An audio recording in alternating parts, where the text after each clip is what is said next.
Hello dear students.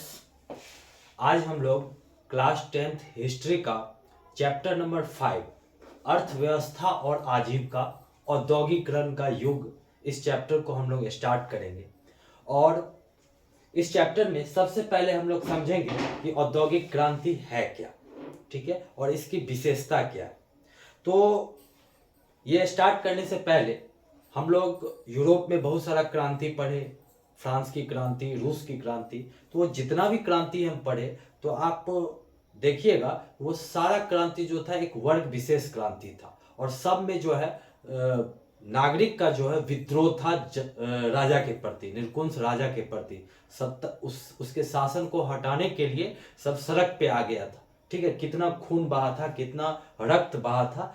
लेकिन औद्योगिक क्रांति की मैं जब बात करूंगा तो इसमें ऐसा कुछ भी नहीं था। औद्योगिक क्रांति को वर्ग विहीन क्रांति माना जाता है और इसमें कोई रक्त भी नहीं बहा था, तो इसको रक्तहीन क्रांति भी माना जाता है।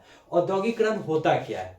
तो पहले देखिए, कोई भी काम जो होता था, ठीक है, पहले मशीन वशीन नहीं था, तो पहले कोई भी काम हाथ से ही होता था। जैसे कपड़े तैयार होते थे वो भी हाथ से ही होते थे, या कहीं अगर कोई सामान पहुंचाना है तो उस टाइम गाड़ी घोड़ा का भी आविष्कार नहीं था, ट्रेन का भी आविष्कार नहीं था उस टाइम, वाष्प इंजन जो सुने होंगे, तो ऐसा कुछ था ही नहीं, ठीक है। तो परिवहन या जो भी संचार व्यवस्था हो या कपड़े का निर्माण हो, कुछ में भी सब चीज जो है, मतलब जो आदमी पैदल ही एक जगह बहुत दूर दूर तक जाता था, ठीक है। तो और साथ ही साथ उस टाइम कोई मशीन भी नहीं था, तो सारा काम हाथ से ही होता था। लेकिन क्या हुआ कि 18वीं शताब्दी के उत्तरार्ध में एकाएक जो है इतना ना नया नया आविष्कार हुआ, उसको एक क्रांति का रूप दे दिया गया। तो औद्योगिकरण क्या है, सबसे पहले इसको समझ लीजिए कि पहले हाथ से काम होता था, और हाथ के जगह पर जो नए नए आविष्कार मतलब मशीनों का आविष्कार हो गया, और मशीन से जो काम होने लगे, यही हाथ से जो मशीन तक हम लोग पहुंच गए, इसी को हम लोग औद्योगिकरण बोलते हैं। अब हम लोग समझेंगे औद्योगिक क्रांति से आप क्या समझते हैं, इसकी विशेषता भी है, ठीक है। तो औद्योगिक क्रांति का अर्थ महत्वपूर्ण आविष्कारों तथा परिवर्तनों से है, ठीक है। औद्योगिक क्रांति का अर्थ क्या है? महत्वपूर्ण आविष्कारों तथा परिवर्तनों से है, जिनके द्वारा 18वीं शताब्दी के उत्तरार्ध में तकनीक और संगठन में अनेक क्रांतिकारी परिवर्तन लाए गए। ये परिवर्तन इतनी तेजी से आए और इतने प्रभावशाली सिद्ध हुए कि उन्हें क्रांति का नाम दिया गया। इतना नया नया आविष्कार हुआ, इतना मतलब पूरा सिस्टम को ही चेंज कर दिया। इतना जो काम हाथ से होता था, एकाएक इतना तेजी से जो नया नया आविष्कार हुआ, पूरा एकदम समझिए एक परिवर्तन ला दिया। और इतने नए नए जो मशीनों की आविष्कार हुई, उसको एक क्रांति का रूप दे दिया। बात समझ में आया कि नहीं? तो वही लिखा हुआ, ये परिवर्तन इतनी तेजी से आए और इतने प्रभावशाली सिद्ध हुए कि उन्हें क्रांति का नाम दे दिया, ठीक है। और औद्योगिक क्रांति का कुछ इंपोर्टेंट विशेषता है, एग्जाम में पूछ देता है, तो याद रखिएगा। औद्योगिक क्रांति जो थी यह वर्ग विहीन क्रांति थी, यह क्रांति रक्तहीन क्रांति थी, और यह क्रांति वैज्ञानिकों और आविष्कारों की देन थी। तो 3 विशेषता है, इसके बारे में आपको ध्यान में रखना है। अब एक चीज ऑब्जेक्टिव के रूप में आपको ध्यान में रखना है कि औद्योगिक क्रांति की जो शुरुआत हुई थी सर्वप्रथम आपका इंग्लैंड में हुई थी। औद्योगिक क्रांति सर्वप्रथम इंग्लैंड में हुई थी, आपको याद रखना है। अब इंग्लैंड में हुई थी तो क्या कारण था कि इंग्लैंड में हुआ था? कारण पूछ देता है एग्जाम में कि इंग्लैंड में जो औद्योगिक क्रांति सर्वप्रथम हुआ था, उसके क्या क्या कारण थे। दीर्घ उत्तरीय प्रश्न में पूछ देता है कभी कभी, ठीक है, एग्जाम में। तो ध्यान दीजिएगा, बहुत सारे कारण थे, तो हम सारे कारण के बारे में एक लाइन से डिस्कशन करेंगे। सबसे पहले है इंग्लैंड की भौगोलिक स्थिति। ज्योग्राफिकल कंडीशन जो थी इंग्लैंड की, वो एकदम अनुकूल थी, ठीक है। देखते हैं, इंग्लैंड की भौगोलिक स्थिति उद्योग धंधों के विकास के लिए क्या थी? अनुकूल थी। कटे हुए समुद्री किनारों के कारण उसके पास अच्छे बंदरगाह थे, ठीक है। अतः समुद्री मार्ग से कच्चा माल आयात करने एवं निर्मित वस्तुओं के निर्यात, जो औद्योगिकरण के आवश्यक तत्व है, की सुविधा इंग्लैंड में थी। इंग्लैंड बाहरी आक्रमणों से भी सुरक्षित था।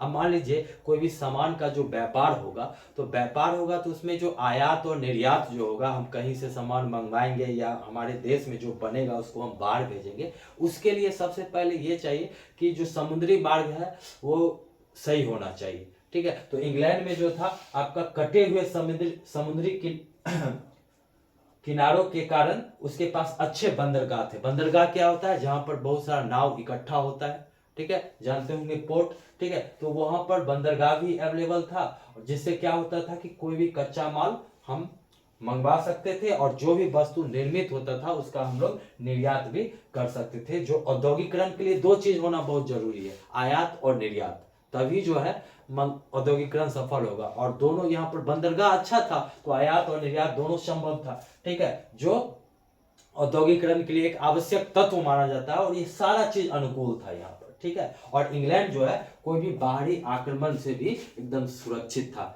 ठीक है, बाहरी आक्रमण से भी एकदम सुरक्षित था। तो इंग्लैंड का हर एक तरीके से जो है भौगोलिक स्थिति एकदम औद्योगिकरण के लिए एकदम सुइटेबल थी, अनुकूल थी। दूसरा कारण है खनिज पदार्थों की उपलब्धता। इंग्लैंड में जो है खनिज पदार्थ की भी प्रचुर मात्रा में उपलब्धता थी।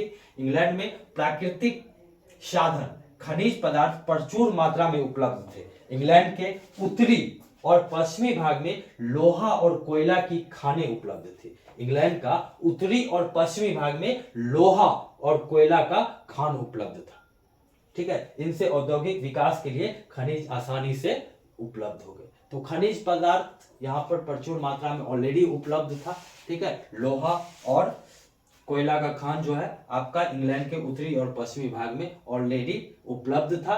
जो खनिज पदार्थ हमको कोई दिक्कत है ही नहीं, यहीं पर उपलब्ध हो जाता था। तो ये भी एक बहुत बड़ा कारण है कि इंग्लैंड में जो औद्योगिकरण की जो शुरुआत हुई, ठीक है, उसका एक और ये कारण है कि खनिज पदार्थों की उपलब्धता। तीसरा है मजदूरों की उपलब्धता। अब देखिए कोई भी कल कारखाना खुलेगा तो उसमें काम करने के लिए तो मजदूर चाहिए, तो मजदूर का भी कोई दिक्कत नहीं था। तो यहाँ पर ध्यान दीजिएगा, एक कानून आया था उस टाइम। पहले क्या था, एक कानून के बारे में हम लोग सबसे पहले डिस्कशन करेंगे, बाड़ाबांदी कानून। ये क्या है बाड़ाबांदी कानून? तो पहले क्या था कि इंग्लैंड में जो थे ना, ध्यान दीजिएगा बाड़ाबांदी कानून क्या है। तो 18वीं शताब्दी के उत्तरार्ध से जो है ना इंग्लैंड में परिस्थिति बदलने लगा।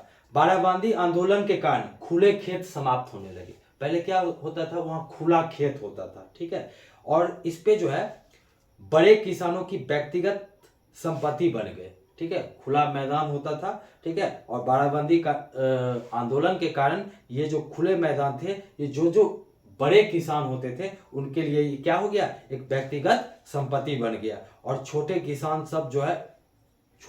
सब जो थे उनको इसमें प्रवेश करना बंद कर दिया गया। बात समझ में आ गया? पहले ऐसा नहीं था।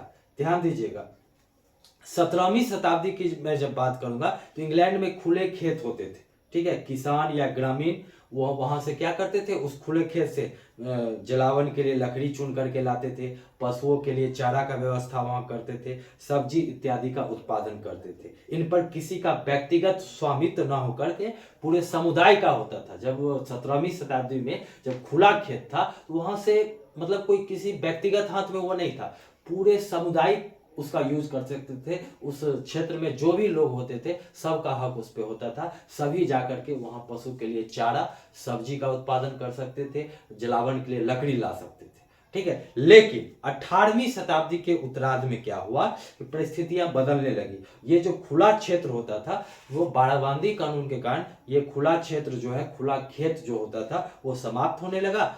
और जैसे ही समाप्त हुआ तो जो बड़े बड़े किसान थे वो बड़े बड़े किसान का वो व्यक्तिगत संपत्ति बन गया। पहले क्या था, उस क्षेत्र पर सब पूरे समुदाय का हक होता था। लेकिन जैसे ही बाड़ाबांदी आंदोलन हुआ तो वो खुला खेत जो था आपका, उस पर बड़े बड़े किसान का अधिकार होने लगा। और जो छोटे छोटे किसान थे उस पर जो है प्रतिबंध लगा दिया गया, ठीक है, उसको उसमें प्रवेश करना बंद कर दिया गया।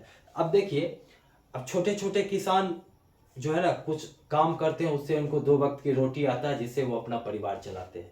तो जैसे ही बाड़ाबांदी कानून आया उसके तहत बड़े बड़े किसान का हाथ में वो चला गया खुला खेत, और छोटे किसानों को उसमें प्रवेश बंद कर दिया गया। तो इससे क्या हुआ कि छोटे किसानों को जो है ना आजीविका चलाने के लिए एक मतलब जो है कठिनाइयों का सामना करना पड़ा। कैसे 2 वक्त का रोटी वो कमाएंगे, तो उनको मजबूरन जो है क्या करना पड़ा, अपने परिवार का भरण पोषण करने के लिए उनको जो है कल कारखाना की ओर जाना पड़ा। तो ऑलरेडी जो है मजदूरों की उपलब्धता हो गई, छोटे छोटे किसान कहाँ जाते, उनको तो परिवार चलाना था ना, तो मजबूरन जो है मतलब जो काम करने के लिए शहर की ओर लौटे और कल कारखाना में जो है सेटअप हो गए।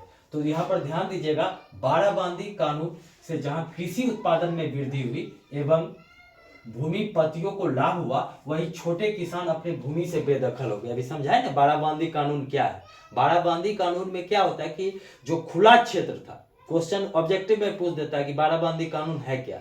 तो बाराबंदी कानून मतलब जो खुला खेत जो होता था वो बड़े बड़े किसानों के अंदर उस पर अधिकार हो गया, और जो छोटे किसान थे उसको प्रवेश बंद कर दिया गया, उसको बेदखल कर दिया गया। यही बाराबंदी कानून के तहत हुआ था। ठीक है, तो छोटे किसान अपनी भूमि से बेदखल हो गए, उनके सामने आजीविका का प्रश्न उठ खड़ा हुआ। ये किसान औद्योगिक केंद्र की ओर कारखानों में काम करने के विवश हो गए।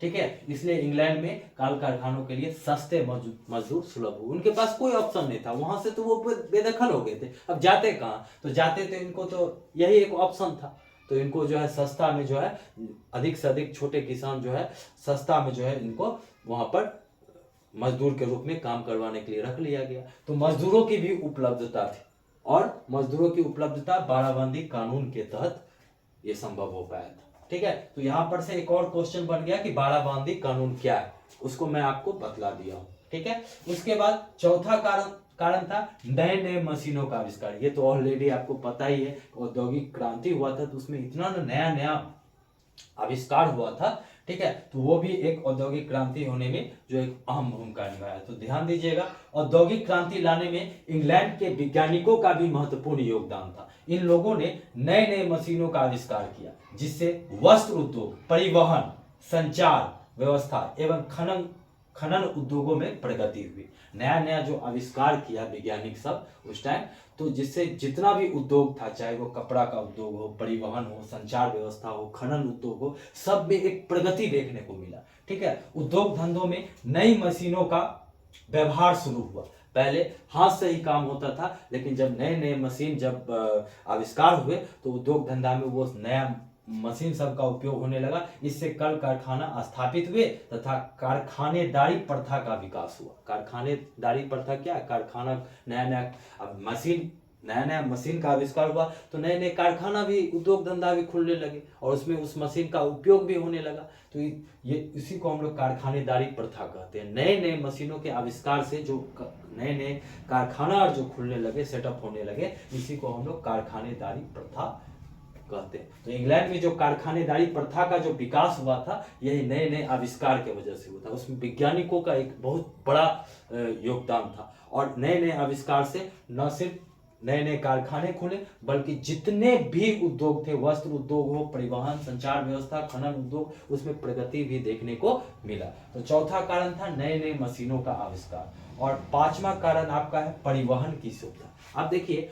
हम कोई सामान का उत्पादन करते हैं, कोई फैक्ट्री अगर उत्पादन करता है तो उसको मतलब बाजार में बेचने के लिए परिवहन का भी होना जरूरी है, मतलब ट्रांसपोर्ट सिस्टम भी अच्छा होना चाहिए। तो वहां पर परिवहन की भी सुविधा थी। कारखानों में उत्पादित वस्तुओं तथा कारखानों तक कच्चा माल पहुंचाने के लिए आवागमन के साधनों का विकास किया। अब यहाँ पर कारखाना में कच्चा माल कहाँ से आएगा, तो कच्चा माल तो कहीं बाहर से मंगवाना पड़ेगा, तो उसके लिए भी ट्रांसपोर्ट की व्यवस्था थी। और मान लीजिए कच्चा माल से सामान जब तैयार हो गया, वस्तु उत्पादित हो गया है, तो उसको बेचने के लिए क्या है, हमको फिर ट्रांसपोर्ट होगा तब ना, तो सारा ट्रांसपोर्ट आवागमन की सुविधा उपलब्ध थी। चाहे कहीं से कच्चा माल मंगवाना पड़े या उत्पादित वस्तु को बाजार में जाकर के बेचना पड़े, उसके लिए आवागमन की सुविधा थी। ठीक है, सड़कों एवं जहाजरानी का विकास हुआ। आगे चलकर के रेलवे का भी विकास हुआ, जिससे औद्योगिकरण में सुविधा हुई। तीनों एकदम ट्रांसपोर्ट में एयरवेज, वाटरवेज, ठीक है, और एयरवेज का तो डिस्कशन नहीं है, मतलब रेलवे, सड़क और वाटरवेज में जहाजरानी, ये सब का विकास हुआ, जिससे रोड नेटवर्क आपका, परिवहन का मार्ग प्रशस्त हुआ। ठीक है, और जो भी कच्चा माल मंगवाने में या उत्पादित वस्तु को ले जाने में, उसको बाजार तक पहुंचाने में परिवहन का सुविधा जो है वहां पर ऑलरेडी उपलब्ध था। तो ये 5 कारण है। ठीक है, इंग्लैंड की भौगोलिक स्थिति उद्योग धंधा के लिए अनुकूल थी, खनिज पदार्थों की वहां उपलब्धता थी, बाराबंदी कानून के तहत भी जो है एक सस्ते दर पर जो है उनको मजदूर की भी एकदम प्रचुर मात्रा में उपलब्धता हो गई। नए नए मशीनों का आविष्कार हुआ, वो भी एक औद्योगिकरण के लिए बहुत बड़ा कारण है। और परिवहन की भी सुविधा थी। तो ये 5 कारण है, हम लोग डिस्कशन किए। ठीक है, तो 2 क्वेश्चन आज हम लोग इस पढ़ाई में जो है डिस्कशन किए हैं। पहला, औद्योगिक क्रांति क्या है और इसकी क्या विशेषता है, 3 विशेषता है। उसके बाद सर्वप्रथम ये इंग्लैंड में हुआ, और इंग्लैंड में हुआ तो उसका क्या क्या कारण था। ठीक है, तो आई होप आप लोग को ये समझ में आ गया होगा। यहाँ से एक और क्वेश्चन आपका, इसको भी लिख लीजिएगा, बाराबंदी कानून क्या है। तो बाराबंदी कानून क्या है समझ में आ गया ना। इसमें ऐसे लिख लीजिएगा कि इंग्लैंड में 17वीं शताब्दी में, ठीक है, जो खुले खेत होते थे उसमें सभी का अधिकार होता था। वहां से सभी समुदाय के लोग जो है वहाँ मतलब जलावन के लिए लकड़ी, पशु के लिए चारा, ठीक है, या फलों का सब्जियों का उत्पादन करते थे। लेकिन बाराबंदी कानून के तहत जो है वो जो खुले खेत थे, ठीक है, उस पर बड़े किसानों का अधिकार हो गया और छोटे किसानों को उसमें प्रवेश करना बंद कर दिया गया, जिससे छोटे किसान बेदखल हो गए। उनके आजीविका के लिए एक प्रश्न चिन्ह खड़ा हो गया कि कैसे वो अपना रोजी रोटी कमाएंगे। ठीक है, तो यही कानून जिसके तहत जो है खुले खेत पर बड़े किसानों को अधिकार दिया गया और छोटे किसानों को उसके अधिकार पर से प्रवेश वर्जित कर दिया गया, उसको बेदखल कर दिया गया वहां से। इसी कानून को बाराबंदी कानून कहा जाता है। ठीक है, तो ओके। और इंग्लैंड में औद्योगिक क्रांति होने का क्या कारण था, ठीक है, ये सारा हम लोग डिस्कशन कर लिए हैं। फिर नेक्स्ट वीडियो में हम लोग देखेंगे। धन्यवाद। चलिए अच्छे से मन लगा करके पढ़ाई कीजिए।